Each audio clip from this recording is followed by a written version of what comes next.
Olá pessoal, eu sou o professor André Pinho e nós iremos começar agora mais uma aula nova. Vamos iniciar um bloco, que são as reações de oxirredução. Qual a importância, de se estudar as reações de oxirredução?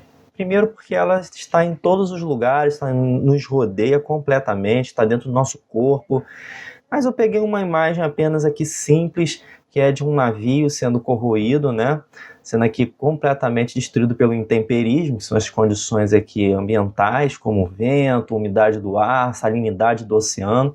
Mas perceba que a estrutura desse navio está completamente destruída, Ou seja, está completamente oxidada, a gente pode dizer assim, enferrujada. Então, a partir de agora, nós iremos compreender esses fenômenos, como é que acontecem essas reações químicas que provocam um desses exemplos, não só isso, como vários outros, tá? Então, vamos começar. Primeira coisa que a gente precisa entender é que uma reação de oxirredução é quando ocorre uma transferência e uma recepção de elétrons, ou seja, uma espécie química vai transferir elétrons, enquanto que uma outra espécie química vai receber este elétron, tá? Então vamos pegar aqui esse primeiro exemplo.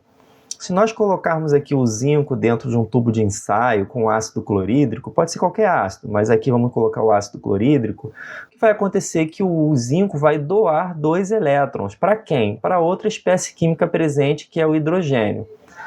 Como cada hidrogênio precisa de 1 elétron, e são 2 elétrons disponíveis, pelo zinco, então 2 átomos, vamos botar 2 mols, para cada 1 mol, 2 mols irá pegar esses elétrons aqui, esses 2 mols de elétrons.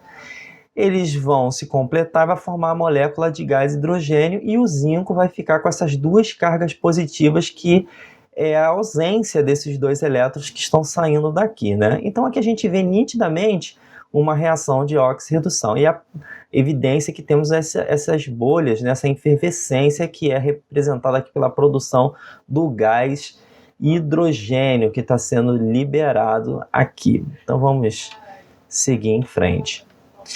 Então, dentro das reações de oxirredução, a gente tem um conceito de oxidação de redução. Bom, quem está se oxidando? É a espécie química que está perdendo o elétron. Quem está se reduzindo? É a espécie química que está recebendo o elétron, tá? Então, por exemplo, o zinco sólido lá, se você pegar o exemplo anterior, ele perde o elétron. Então, está aqui, perdendo o elétron. Então, ele se oxidou. Já o hidrogênio recebe aqui, esse elétron que está aqui, é o mesmo, tá, pessoal? E forma o gás hidrogênio. Então, ele se reduziu. Então, a espécie química que ganha o elétron se reduz. Se nós pegarmos essa reação, que é a da perca do elétron, a gente chama essa reação de semi-reação de oxidação. Já que ganha o elétron, que o elétron está do lado esquerdo da seta, a gente chama de semi-reação de redução. Então, maceteando, quando o elétron estiver do lado direito, a semi-reação é de oxidação. Quando o elétron estiver do lado esquerdo, a semi-reação é de redução. Somando as duas reações, a gente vê que os elétrons se cortam, se cancelam, porque tem 2 do lado direito, 2 do lado esquerdo, então se cancelam, e as demais espécies elas não têm mais com quem cortar, sobra. Então a gente chama essa reação resultante da soma de equação global. Um detalhe, perceba que não tem elétrons sobrando aqui. E um outro detalhe, existe também um balanceamento das cargas. Eu tenho 2 cargas positivas do lado direito, e 2 vezes 1 aqui, 2 cargas positivas do lado esquerdo. Professor, e se a quantidade de elétrons fosse diferente? O que vocês deveriam fazer? Multiplicar toda a equação de baixo pelo número de elétrons da de cima e multiplicar toda a equação de cima pelo número de elétrons da de baixo. Como aqui já estão iguais, então não foi preciso fazer isso. Logo foram eliminados naturalmente, porque não pode sobrar elétrons na equação global. Então vamos seguir em frente.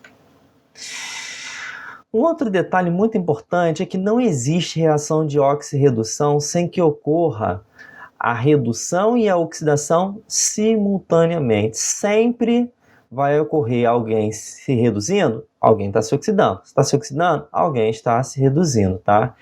Então, não existindo uma sem a outra, pois o total de elétrons perdido por uma espécie química deve ser igual ao total de elétrons ganhos por outra espécie, ou seja, o número de elétrons permanece inalterado, tá? Eles não aparecem e nem desaparecem, ou seja, são doados e outros recebem. Como foi aqui, ó, o zinco perde 2 elétrons e o hidrogênio recebe esses 2 elétrons, sempre ocorrendo simultaneamente, tá? Outra parte muito importante é o conceito de número de oxidação, que a gente chama de NOx. Eu vou ler para poder explicar gradativamente. Ó. O número de oxidação, ou estado de oxidação, é um número associado aos átomos de um determinado elemento presente em uma determinada substância. Por quê? Você tem as substâncias, elas são formadas por átomos, né, de elementos químicos. Então, você tem que analisar esse número que está sobre esse átomo especificamente, tá? Esse número, né, esse estado, ele está relacionado com a carga elétrica que esse átomo apresenta nessa substância.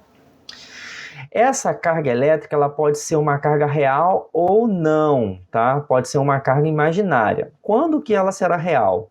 Ela será real quando a gente estiver analisando íons, ou seja, cátions, que possuem carga positiva, e ânions, que possuem carga negativa, como tem esses 3 exemplos aqui. E as imaginárias serão nos compostos covalentes, porque você vai depender da eletronegatividade, que vai atrair o par de elétrons da ligação para um lado ou para o outro, que a gente vai ver mais à frente aqui.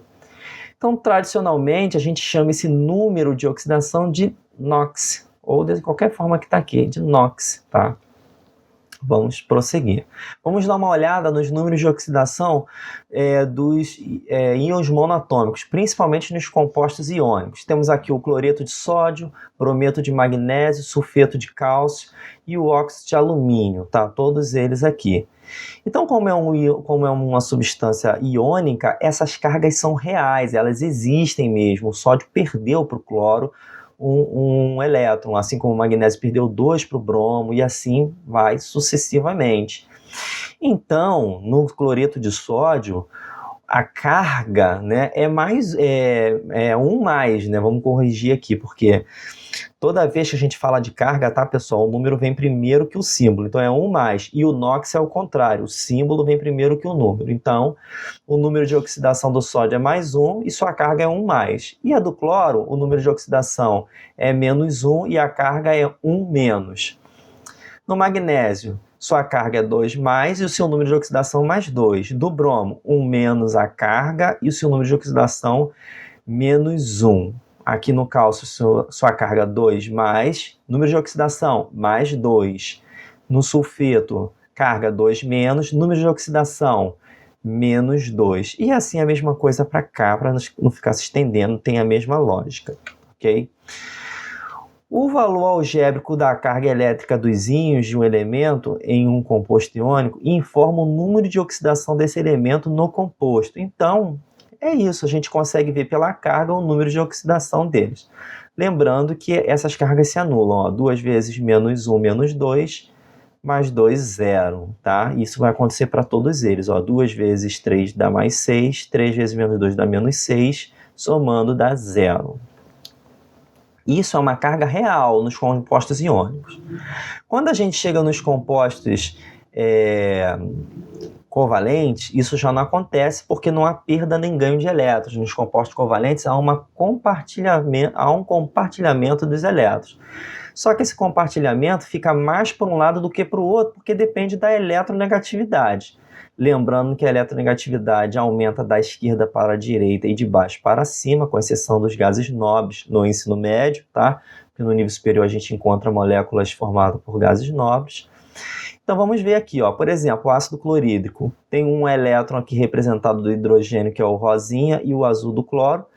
Eles formam esse par, que é um compartilhamento, só que se pudéssemos observar, veríamos que esse par de elétrons está mais atraído para o lado do cloro do que para o do hidrogênio, Por quê? Porque o cloro está mais para a direita da tabela periódica do que o hidrogênio, que está mais à esquerda, tá?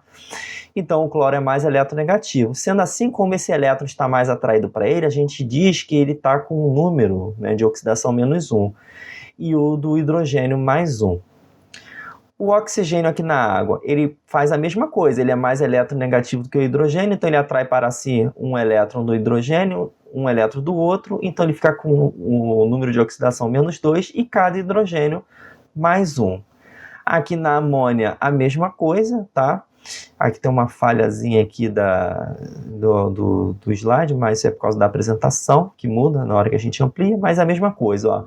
O nitrogênio pega os 3 elétrons aqui do hidrogênio, então ele fica 3-, tá? Como carga, e -3 no número de oxidação, e cada hidrogênio +1. E se os elementos forem iguais? Se os elementos forem iguais, a força é a mesma, logo o número de oxidação é 0, porque são forças iguais. Então, pessoal, nas ligações covalentes, essas são o que a gente chama de números imaginários, tá? Porque vai depender da eletronegatividade, é um número de oxidação que não é real, como nos iônicos, mas a gente vai utilizar eles assim como utilizamos lá nas ligações iônicas, tá? Perdão aí pelo slide. Espero que eu tenha sido claro para vocês, né? É só uma primeira parte, né? A gente tem muita coisa para ver ainda de oxirredução. Um grande abraço a todos e até a próxima aula. Valeu, pessoal!